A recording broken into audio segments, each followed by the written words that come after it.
Hey guys, my name is Sarah Innamorato and I'm the Democratic nominee for the Pennsylvania State House in District 21, which represents Pittsburgh and part of the northern suburbs. Our race is really decided in the primary, so I've been spending a lot of time in the car traveling to other people's districts to make sure that folks who don't come from money, folks without the political family and the political clout get elected. And that's why I ran, because I want working people to have more power. I want them to have more say when it comes to creating legislation that impacts their lives.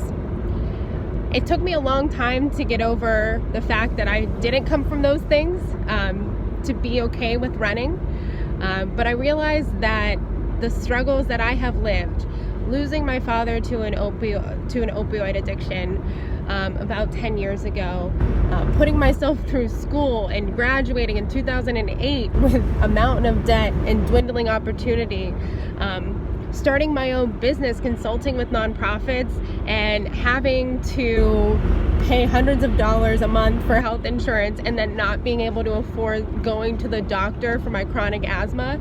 Those are struggles and realities that need to be acknowledged and centered when we're designing policies in Harrisburg. And that's why I ran. And it's never about just my race or even these races going on this year, but it's who's running next year. It's who's running in the future. And voting's the same way.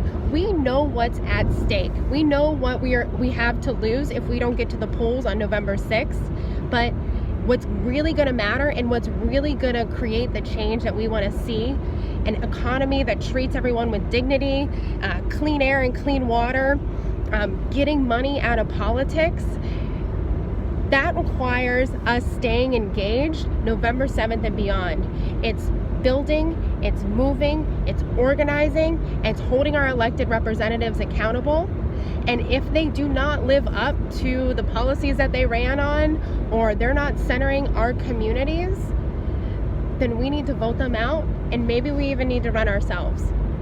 Because that is actually how we are going to create the change and build a government that works for us all.